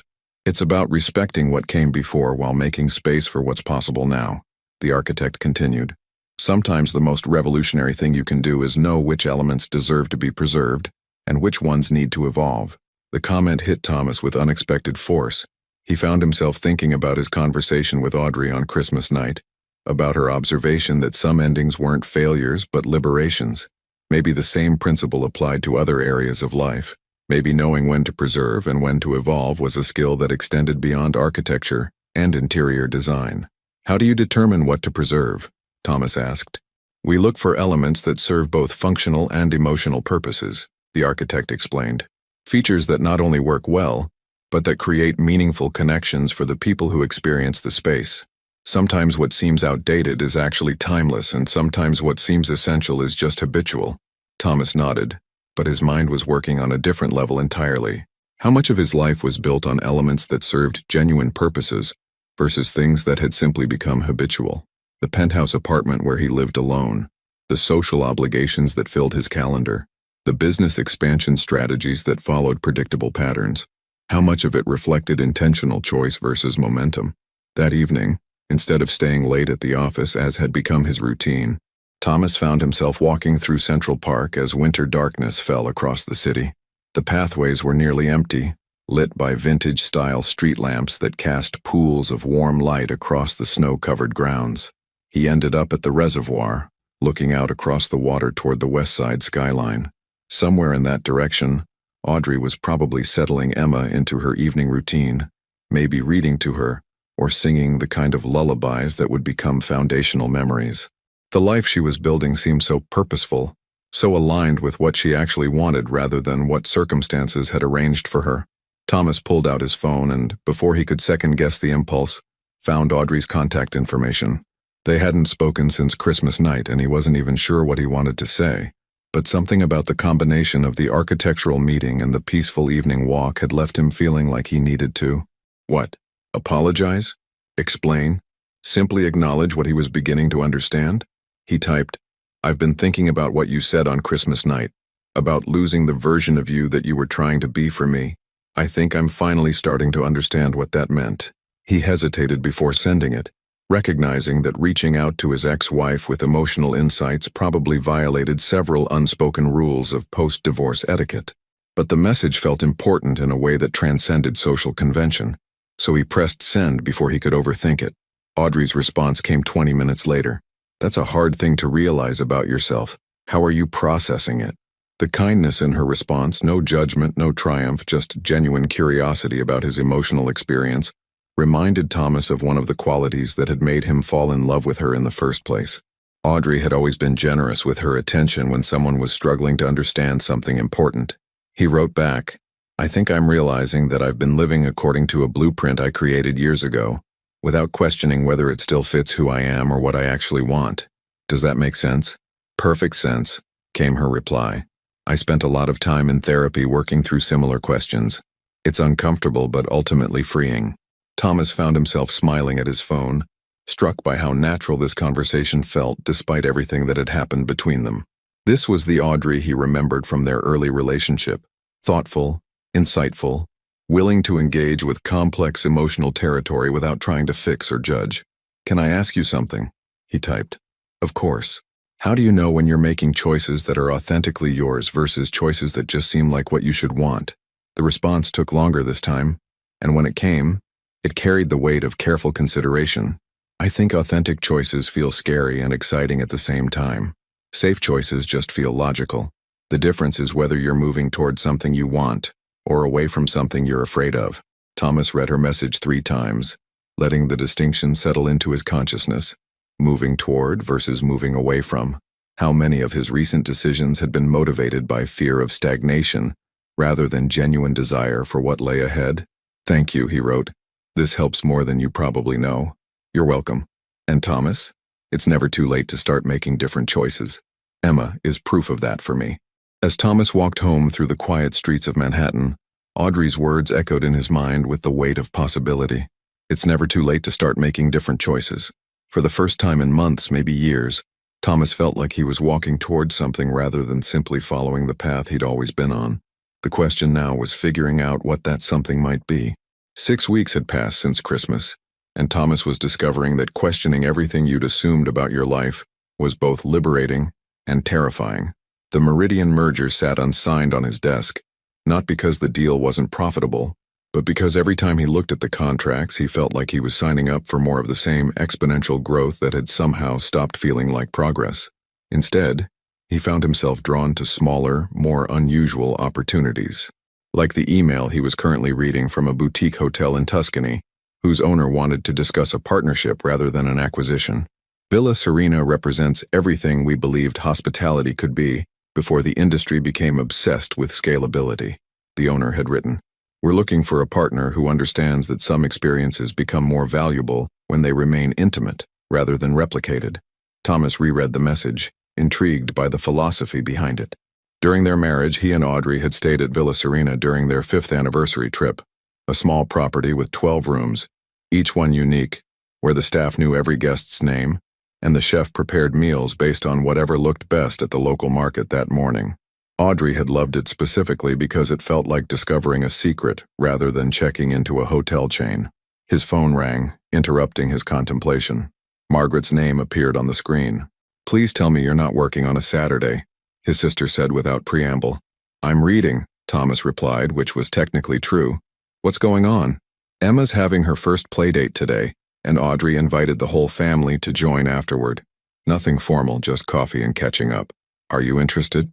Thomas felt his pulse quicken in a way that had nothing to do with caffeine or business stress. The idea of seeing Audrey and Emma again appealed to him more than it probably should, but he also recognized the potential complications of inserting himself into what sounded like a carefully orchestrated social situation.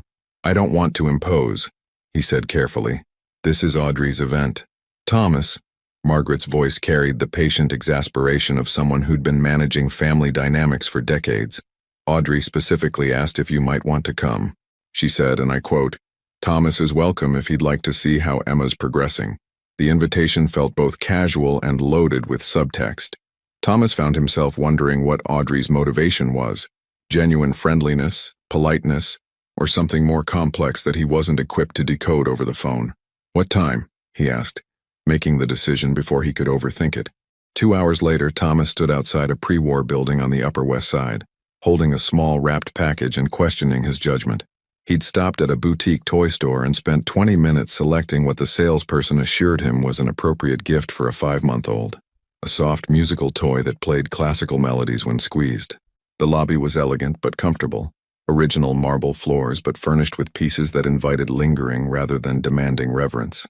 Thomas could see why Audrey had chosen this building. It felt substantial without being ostentatious, the kind of place where a single mother could feel both safe and welcomed. Audrey answered the door wearing jeans and a soft gray sweater, her auburn hair pulled back in a casual ponytail that made her look younger than her 35 years. She was holding Emma, who had grown noticeably in the 6 weeks since Christmas. More alert, more interactive, regarding Thomas with the interested curiosity he was beginning to recognize as her standard approach to new situations. "Thomas," Audrey said, her smile warm but carefully measured. "I'm glad you could come. Emma, look who's here to visit." The apartment was exactly what Thomas had expected based on Audrey's description: 2 bedrooms with high ceilings, hardwood floors, and large windows that filled the space with natural light. But seeing it in person, he was struck by how completely it reflected this new version of Audrey. The walls were decorated with art prints and photographs, rather than the expensive original pieces they'd collected together. The furniture was comfortable and practical, rather than showcase-worthy. Everything felt deliberately chosen for functionality and pleasure rather than status. "This is beautiful," Thomas said, accepting Emma when Audrey offered to let him hold her. "It feels like a real home." Emma settled against his chest with the easy trust of a baby who'd never learned to be afraid of strangers. She was heavier than he remembered, more solid, and she studied his face with the kind of intense concentration that suggested she was filing away information about this new person in her expanding world. "Thank you," Audrey said, clearly pleased by his observation. "I wanted Emma to grow up somewhere that felt warm rather than perfect." The comment landed with gentle accuracy, reminding Thomas of their former penthouse apartment with its marble surfaces and carefully curated aesthetic. Beautiful, certainly, but not particularly welcoming to the chaos of daily living, let alone child-rearing. Margaret arrived with Eleanor a few minutes later, followed by David with his twin daughters, who immediately gravitated toward Emma with the fascination 8-year-olds reserved for babies they could help entertain. The apartment filled with the comfortable noise of family gathering, but Thomas noticed how naturally Audrey managed the social dynamics, making sure everyone had coffee, facilitating introductions between Emma and the other children, creating space for multiple conversations without seeming overwhelmed by hosting duties. "She's gotten so much bigger," Eleanor observed, settling onto the sofa near Thomas. "And look at that smile. She's going to be a heartbreaker." Emma was indeed smiling more readily now, responding to voices and facial expressions with the kind of social engagement that suggested she genuinely enjoyed human company. Thomas found himself making silly faces purely to provoke those delighted grins, surprised by how satisfying it was to entertain someone whose approval was based entirely on whether you were interesting enough to hold her attention. "The pediatrician says she's very advanced socially," Audrey said, settling into the chair across from them. "She's already trying to mimic facial expressions and responds to her name consistently." Thomas looked at Audrey as she spoke about Emma's development, noting the quiet pride that had replaced the anxiety he remembered from their early marriage. This version of Audrey spoke with authority about something she genuinely understood, without second-guessing herself or seeking validation from others. "Have you thought about childcare?" Margaret asked. "For when your consulting work gets busier?" "I've been researching nannies," Audrey replied.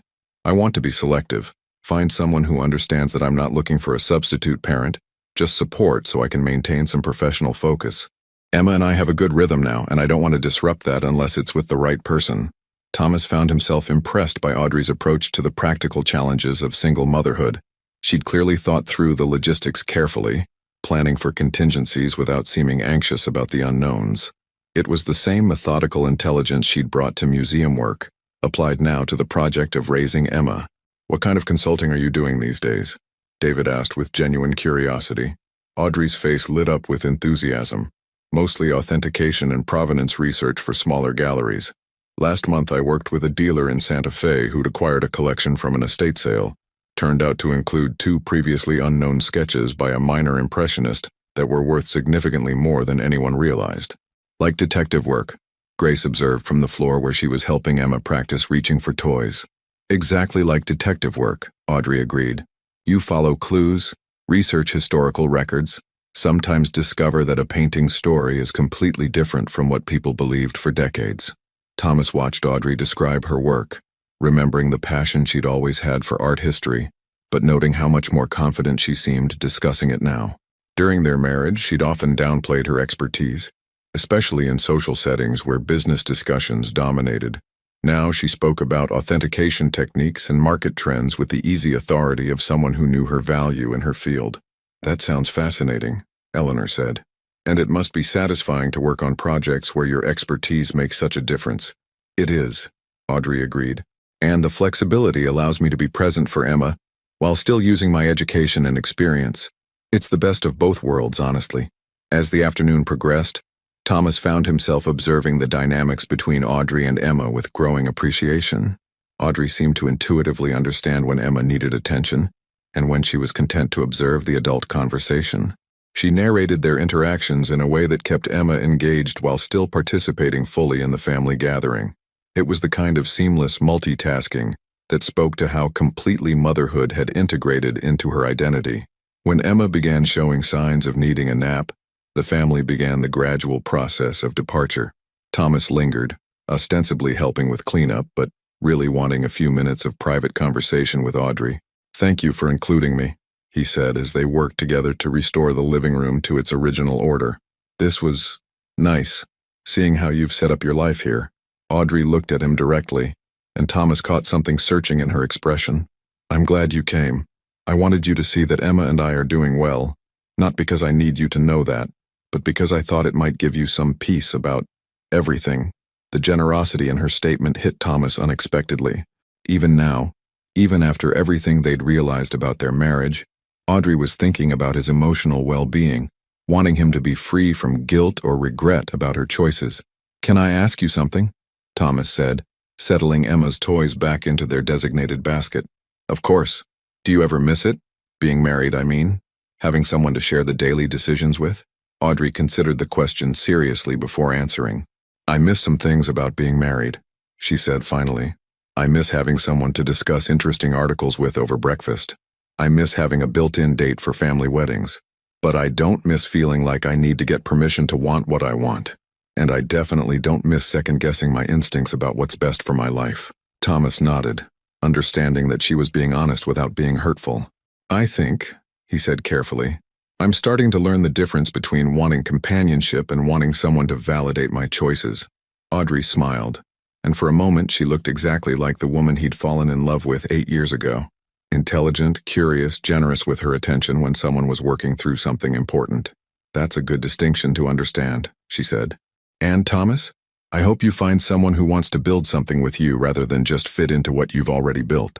As Thomas walked home through the afternoon sunshine, Audrey's words echoed in his mind with the weight of possibility. Build something with you rather than fit into what you've already built. For the first time since their divorce, Thomas found himself genuinely curious about what it might feel like to approach a relationship as a collaborative project, rather than an exercise in accommodation. He pulled out his phone and scrolled to the email about Villa Serena, reading it again with fresh attention. Maybe it was time to stop expanding his existing blueprint and start designing something entirely new. Thomas stood in the Villa Serena vineyard 3 months later, watching the morning mist rise from the Tuscan hills, as the property owner, Marco Benedetti, explained his vision for authentic hospitality. The April air was warm with promise, carrying scents of lavender and wild herbs that reminded Thomas why he and Audrey had fallen in love with this region during their anniversary trip years ago. "You see," Marco said, his English accented but precise, "my grandmother built this villa not to make money, but to create a place where people could remember what it feels like to be truly welcomed. Every guest was treated like family. Not because it was good business, but because that is how you treat people in your home."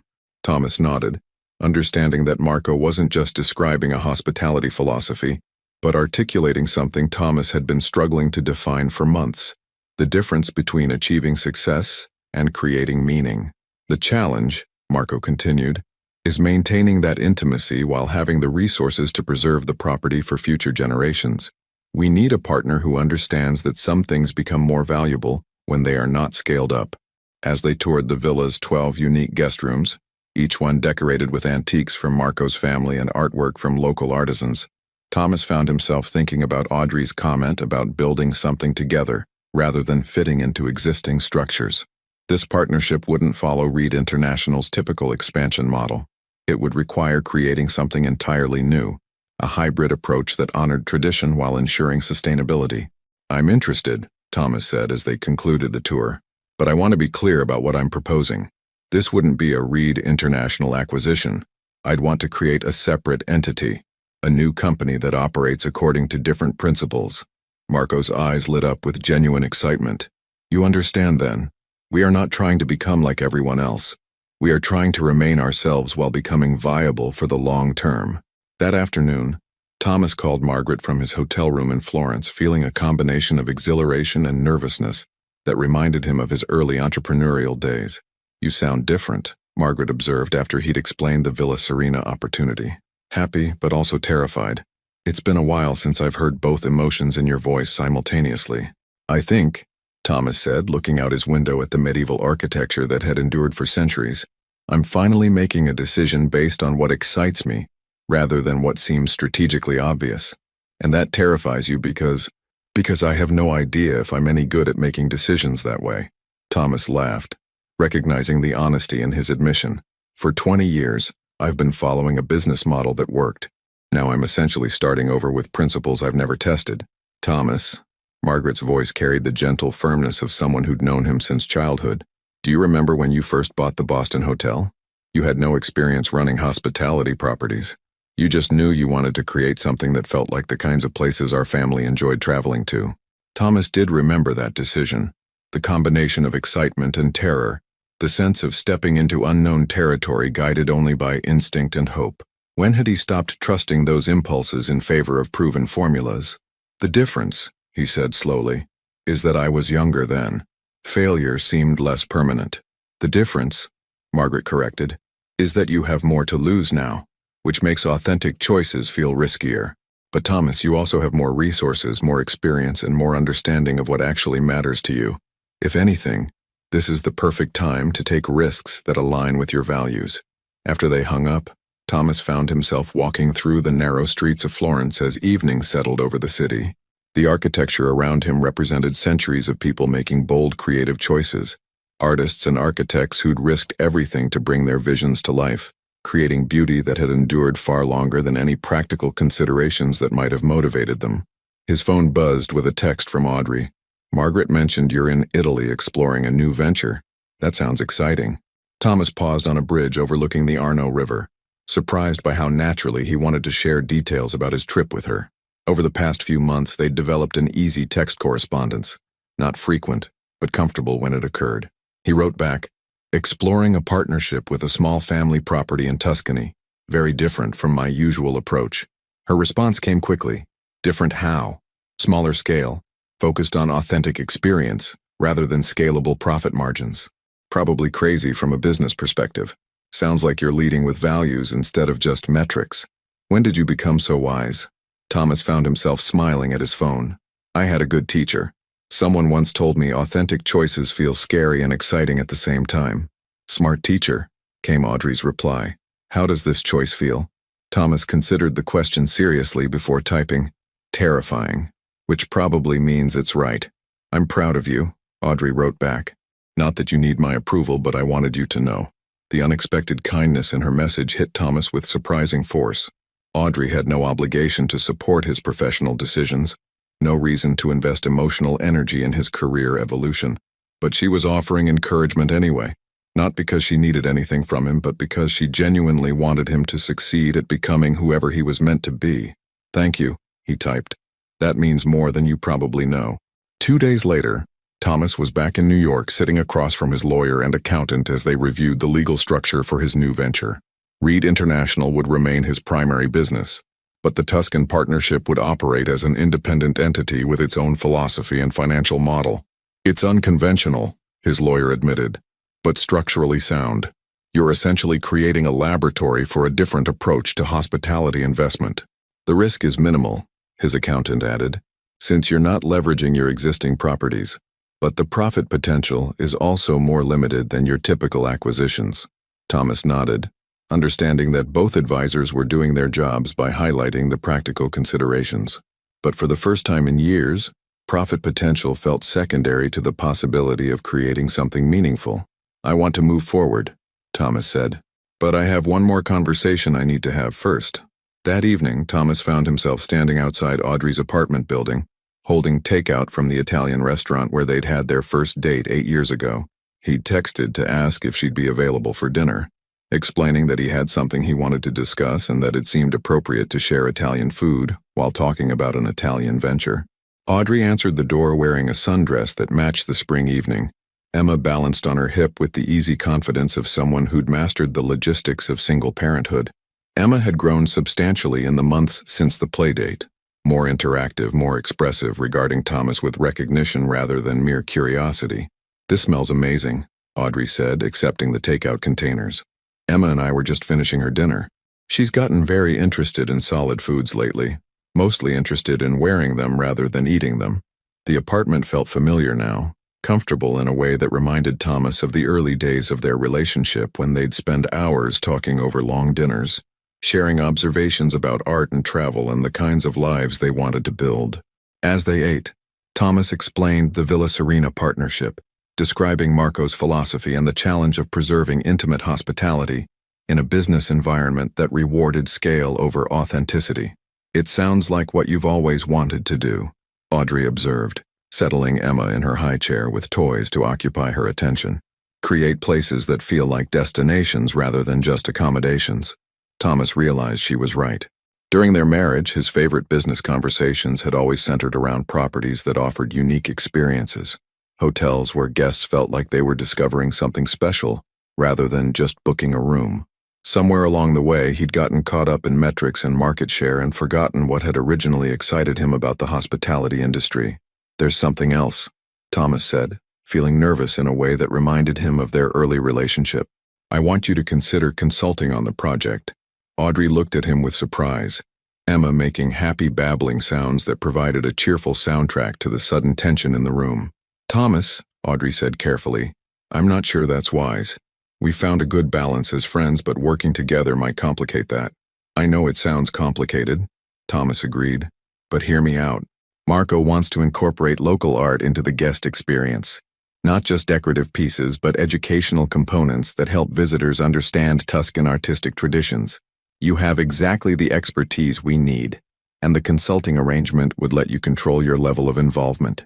Audrey was quiet for a long moment, clearly considering the practical and emotional implications of his proposal. Emma chose that moment to drop a toy, causing both adults to lean forward simultaneously to retrieve it, their heads nearly colliding in a moment of unexpected physical closeness.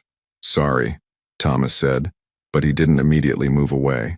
For a second, they were close enough that he could see the golden flecks in Audrey's green eyes, close enough to remember how natural it had once felt to share space with her.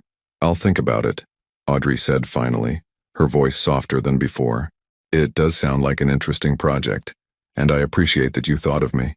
As Thomas prepared to leave, Emma reached for him from her high chair, making the kind of demanding sounds that indicated she wanted attention from this familiar adult.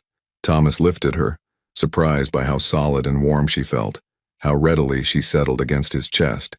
"She likes you," Audrey observed, watching Emma grab Thomas's collar with tiny but determined fists. "The feeling is mutual," Thomas said, looking down at Emma's serious expression. "She's remarkable, Audrey. You've done something incredible here." "We're doing something incredible together," Audrey corrected gently. "Every day she teaches me something new about being brave enough to trust my instincts." As Thomas handed Emma back to her mother, their fingers brushed briefly, a moment of contact that felt charged with possibility, but also weighted with the complexity of their shared history. "Whatever you decide about the consulting work," Thomas said, "I want you to know that asking you was about your expertise, not about us. I'm not trying to complicate your life or create situations that make you uncomfortable. Audrey studied his face with the careful attention he remembered from their marriage, as if she were trying to decode something important in his expression. I believe you, she said finally. And Thomas, I'm proud of you for choosing a project that aligns with who you're becoming rather than just who you've been. Walking home through the warm spring evening, Thomas felt like he was finally moving towards something rather than just away from his past mistakes. The Villa Serena project represented more than a business opportunity. It was a chance to build something that reflected his authentic values rather than his inherited assumptions about success. And maybe, if Audrey decided to join the project, it would also be a chance to discover what it felt like to collaborate with someone who truly understood both his capabilities and his growth. 2 weeks after Thomas's invitation, Audrey stood in the arrivals area of Florence's airport, Emma sleeping peacefully in her carrier, scanning the crowd for Thomas's familiar figure. She'd spent those 14 days wrestling with her decision, ultimately concluding that the Villa Serena project represented exactly the kind of work she wanted to be doing, art historical consulting that honored both scholarship and practical application. What she hadn't fully processed until this moment was how it would feel to see Thomas again, in the place where they'd once been happiest together. Audrey. Thomas appeared beside her with the easy navigation skills of someone who'd spent years moving through crowded spaces efficiently. He looked different than she remembered, more relaxed, less armored in the careful composure that had characterized him during their marriage. His shirt was linen rather than his usual pressed cotton, and his smile reached his eyes in a way that reminded her of their early relationship. "Thank you for coming," Thomas said, reaching for her luggage without asking. "How was Emma during the flight?" "She was amazing," Audrey replied, adjusting Emma's position in the carrier. "She seemed to enjoy the new experiences, watching other passengers, listening to different languages. I think she's going to be a natural traveler."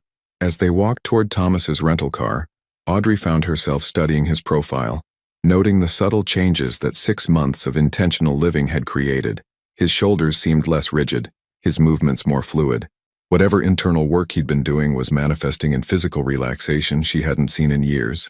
The drive to Villa Serena wound through landscapes that Audrey remembered from their anniversary trip, rolling hills covered with vineyards and olive groves, medieval villages perched on hilltops like permanent sentinels overlooking valleys that had been cultivated for thousands of years.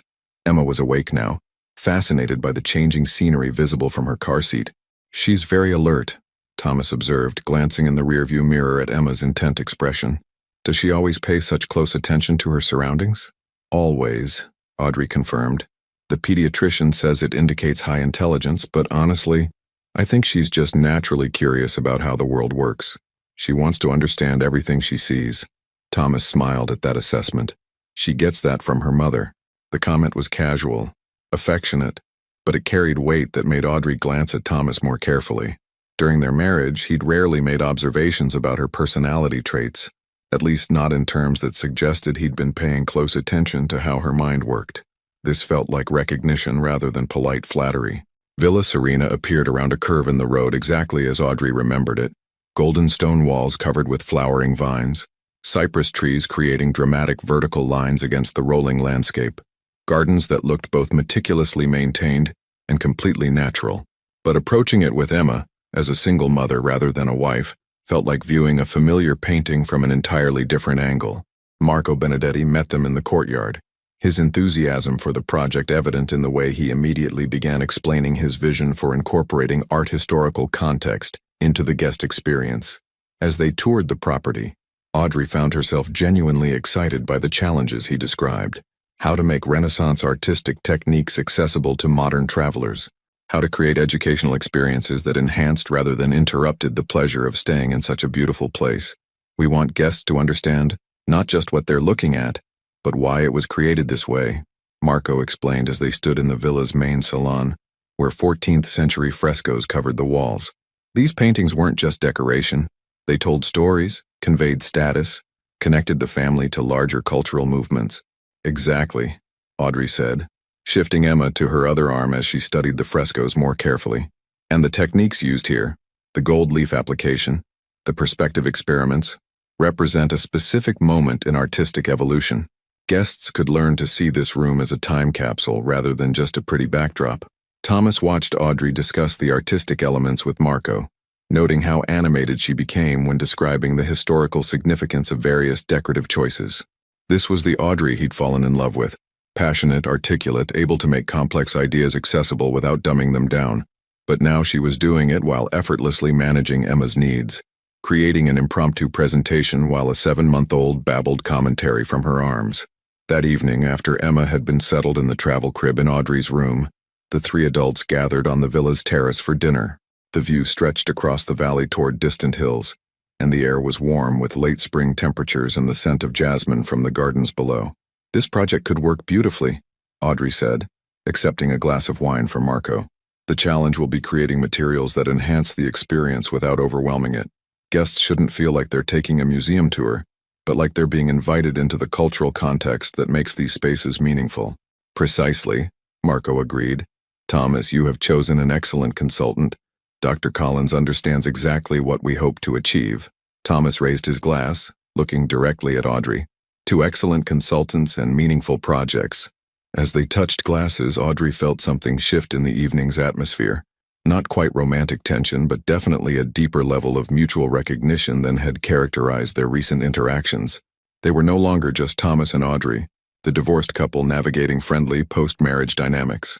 They were collaborators, adults who understood each other's professional capabilities and were genuinely excited about creating something together. After Marco retired for the evening, Thomas and Audrey remained on the terrace, the comfortable silence between them punctuated by night sounds from the garden and the distant hum of conversation from the village below. "Can I tell you something?" Audrey said finally, setting down her wineglass and turning to face Thomas directly. "Of course. When you invited me to consult on this project, part of me was afraid you were trying to recreate something that had already ended. But being here, seeing how you're approaching this venture, I realize you're not trying to go backwards. You're building something completely new." Thomas felt something tight in his chest loosen at her words. "I was afraid of the same thing," he admitted, "that I was unconsciously trying to fix our marriage by creating a professional situation that would bring us back together. But I think what I'm actually trying to do is figure out what it feels like to collaborate with someone who sees me clearly." "And what does it feel like?" Audrey asked softly. Thomas considered the question seriously before answering. "Terrifying and exciting, and completely different from anything I experienced during our marriage." Audrey nodded, understanding exactly what he meant. "During our marriage, I think I was so focused on being the wife you needed that I never really showed you who I was, as a professional, as a thinker, as someone with my own vision for how projects should unfold. And I was so focused on being the husband I thought you wanted, successful, decisive, able to provide security, that I never asked you what kind of partner you actually needed." They sat with that recognition for a moment, both understanding that they were finally having the conversation they should have had years ago, when the stakes were higher and the possibility of repair still existed.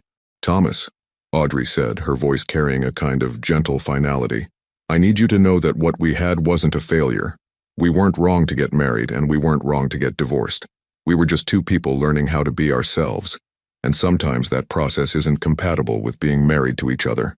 Thomas felt tears prick his eyes, not from sadness but from the relief of finally understanding their story in terms that didn't require blame or regret. "I spent so much time after our divorce trying to figure out what I'd done wrong, how I could have been different. But maybe the real question was whether either of us was ready to be married to anyone at that point in our lives." "Maybe," Audrey agreed. "And maybe the gift we gave each other was the space to become who we needed to be separately before we could figure out how to connect with anyone authentically." A sound from inside the villa indicated that Emma was stirring, probably ready for her evening feeding. Audrey stood, but Thomas reached out to touch her hand gently. "Audrey," he said, looking up at her in the soft light from the terrace lanterns, "I'm grateful for this project, for Emma letting me be part of her world, for you trusting me enough to collaborate again. But mostly I'm grateful that we found a way to love each other well, even if it wasn't the way we originally planned." Audrey smiled, and Thomas saw in her expression the same mixture of affection and closure that he felt. "I'm grateful too, for all of it." As she headed inside to care for Emma, Thomas remained on the terrace, looking out over the Tuscan landscape that had witnessed centuries of human stories. Love found and lost, families formed and transformed, people learning to build lives that honored both their individual dreams and their connections to others. For the first time since their divorce, Thomas felt complete peace about the ending of their marriage, not because it hadn't mattered, but because it had mattered enough to transform them both into people capable of loving more authentically in the future. And perhaps in its own way, that transformation was the most meaningful success their relationship could have achieved. 18 months later, the autumn sun cast golden light through the tall windows of Villa Serena's main salon. As Thomas watched Audrey guide a small group of guests through the restored frescoes, Emma balanced confidently on her hip. At nearly 2 years old, Emma had become an unofficial ambassador for the villa, charming guests with her bright smile and babbled commentary on her mother's art historical presentations. Notice how the artist used perspective here to draw your eye toward the central figure, Audrey was explaining to the group of 8 guests. Couples celebrating anniversaries, art enthusiasts, travelers who'd chosen Villa Serena specifically for its cultural programming. This technique was revolutionary in 1380, representing a completely new way of understanding how visual space could create emotional impact. Emma chose that moment to point at the fresco and declare "Bello," with toddler enthusiasm, drawing delighted laughter from the assembled guests. Thomas smiled from his position near the doorway, remembering how nervous he'd been when Audrey first suggested bringing Emma to Italy for extended consulting periods. Now, watching his ex-wife seamlessly blend motherhood with professional expertise, while Emma charmed international visitors, he couldn't imagine the project succeeding any other way. The Villa Serena partnership had exceeded every expectation Thomas had dared to formulate. The property was booked solid through the following year, with a waiting list that included art historians, honeymoon couples, and business leaders seeking retreat spaces that offered both luxury and authenticity. But more importantly, the project had become exactly what Thomas had hoped for, a business venture that reflected his values, rather than just his ambitions. "Uncle Thomas!" Emma spotted him in the doorway and immediately began reaching in his direction, using the title that had evolved naturally over the months of their collaboration. "Excuse me for just one moment," Audrey said to her group, moving toward Thomas so Emma could transfer into his arms, a logistics dance they'd perfected through repetition. "How's the presentation going?" Thomas asked quietly, settling Emma against his chest where she immediately began playing with his collar buttons. "Perfectly," Audrey replied, her smile carrying the satisfaction of someone doing exactly what she was meant to be doing. "This group is particularly engaged.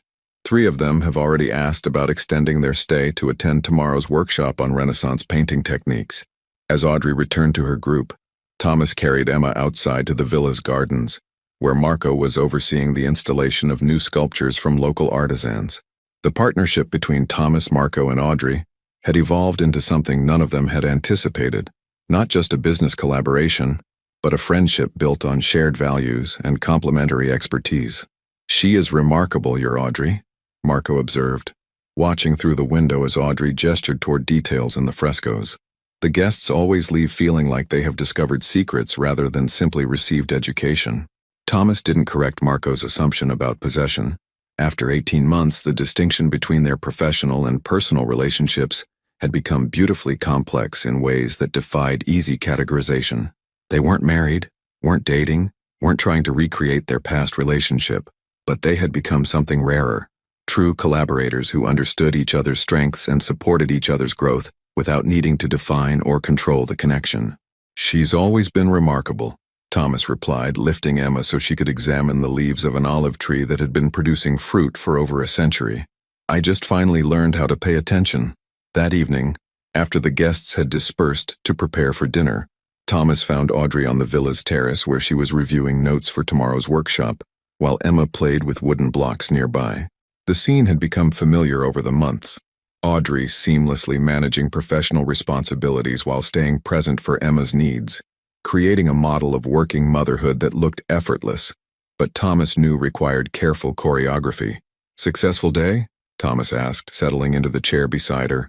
"Very," Audrey replied, closing her notebook and turning her attention fully to him, a gesture that still surprised Thomas with its generosity.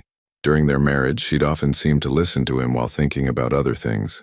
Now her attention felt complete, chosen, rather than obligatory. "I got a call from the Metropolitan Museum today," Audrey continued. "They want to discuss a consulting position, developing educational programming that could incorporate some of the techniques we've pioneered here." Thomas felt a flicker of something that might have been possessiveness, quickly replaced by genuine excitement for her opportunity. That sounds incredible. What would it involve? Probably 3 months in New York working with their education department to design immersive experiences for major exhibitions. It would mean leaving Villa Serena temporarily, but the timing works well with Emma's development, and the position could lead to permanent opportunities if I wanted them. As Audrey described the details of the offer, Thomas realized he was witnessing something he'd never experienced during their marriage, a conversation about Audrey's professional future that centered entirely on her goals and interests, rather than how her choices might impact his plans. "It sounds perfect for you," Thomas said, meaning it completely. Museum work was always where your passion was strongest. Audrey studied his face carefully, probably checking for signs of the disappointment or subtle manipulation that had characterized his responses to her career opportunities during their marriage. "You wouldn't mind if I took Emma to New York for 3 months?" The question revealed the complexity of their current relationship. She was asking not because she needed his permission, but because his opinion mattered to her as Emma's honorary uncle and her business partner. "I'd miss you both terribly," Thomas admitted. "But Audrey, you should absolutely take the position. This is exactly the kind of opportunity you deserve." Emma chose that moment to abandon her blocks in favor of climbing onto Thomas's lap, settling against his chest with the confidence of someone who'd never questioned her welcome in his arms. Thomas wrapped his arms around her small body, noting how much heavier she'd become over the months, how her vocabulary had expanded from single words to complete sentences delivered with amusing seriousness. "Tell Thomas about your new word," Audrey prompted Emma with a smile. Emma looked up at Thomas with bright eyes. "Amicizia," she announced proudly. "Marco taught her that," Audrey explained. "It means friendship in Italian. She's been using it to describe everyone she likes." "Amicizia," Thomas repeated, testing the word. "I like that better than any English translation." As the evening settled around them, the three of them sitting together on the terrace while dinner preparations continued inside the villa, Thomas felt a profound sense of completeness that had nothing to do with romantic fulfillment or traditional family structures. This was something else entirely, a chosen connection based on mutual respect, shared values, and genuine affection for each other's authentic selves. "Thomas," Audrey said quietly, waiting until Emma had dozed against his chest before continuing, "I want you to know that what we've created here, has been healing for me in ways I didn't expect." "How so?" "During our marriage, I sometimes felt like I was performing the role of wife, rather than simply being myself in relationship with you.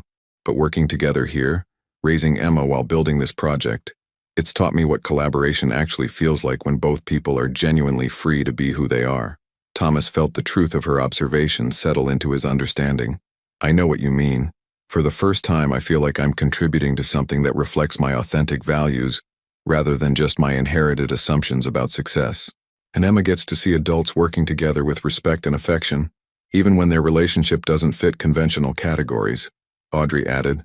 "I think that's a gift we're giving her, showing her that love takes many forms, and the most important thing is that it's genuine." 6 months later, Thomas stood in his renovated Boston office, reviewing reports from Villa Serena while video calling with Audrey, who was in her temporary office at the Metropolitan Museum. Emma appeared on the screen, now confidently walking and chattering in a mixture of English and Italian that delighted everyone who encountered her. "The museum board approved the permanent position," Audrey announced, her smile indicating how pleased she was with the development. "I'll be director of immersive education, essentially creating programming that brings art historical context to life for visitors." "That's incredible," Thomas said, genuinely thrilled for her success. "And it means you'll be staying in New York permanently?" "For now," Audrey replied, "though I'm hoping to maintain my consulting relationship with Villa Serena, maybe quarterly visits to oversee programming development." "Uncle Thomas!" Emma had discovered the video call and was now waving enthusiastically at the camera. "Venire Italia. She wants to know when we're coming back to Italy," Audrey translated, laughing at Emma's determined pronunciation. "Soon," Thomas promised Emma, then addressed Audrey directly. "Actually, I have something to ask you. Marco and I are opening a second property, a villa in Umbria that's even smaller and more focused on artistic residencies. Would you be interested in consulting on the cultural programming?" Audrey's eyes lit up with the kind of excitement that told Thomas the project aligned perfectly with her professional interests. Artists' residencies combined with public programming. Exactly. a place where working artists can focus on their craft while offering workshops and demonstrations for guests who want to understand creative processes firsthand. As they discussed the possibilities for the new venture, Emma providing animated commentary from Audrey's lap, Thomas realized they had created something unprecedented in his experience, a relationship built on mutual support for each other's authentic ambitions rather than accommodation or compromise. 3 years after their divorce, Thomas and Audrey had discovered what it meant to love each other well, not as husband and wife, but as collaborative partners in creating meaningful work and supporting Emma's development into a confident, curious person who understood that families could take many forms. That evening, as Thomas walked through Boston's public garden on his way home from the office, he found himself thinking about the architecture metaphor that had guided his understanding throughout this journey. Some buildings were designed to stand for centuries unchanged, their value residing in preservation of original form. Others were designed to evolve, their beauty emerging from thoughtful adaptation to changing needs while honoring essential principles. His relationship with Audrey had turned out to be the latter kind of structure, not preserved in its original form, but transformed into something more sustainable and ultimately more beautiful than what they'd initially built together. And Emma, growing up within the framework of their conscious collaboration, would understand something that many children never learned, that love, at its best, was about supporting each other's becoming, rather than requiring each other's accommodation. Thomas smiled, pulling out his phone to send Audrey a message. Emma's right. We should plan another visit to Italy soon. There's still so much beauty to discover together. Her response came quickly. There always is. That's the gift of amicizia. It keeps growing when it's genuine. Would you have made the same choice? If you'd had the opportunity to rebuild a relationship with someone who'd hurt you, but who genuinely transformed, would you have found the courage to collaborate rather than simply coexist? Your participation means a lot to the channel. Please share your thoughts in the comments. Thank you for watching. If you enjoyed the story, please subscribe to our channel and leave a comment below letting us know what you thought. Your feedback and support mean a lot to us. Stay tuned for more exciting stories.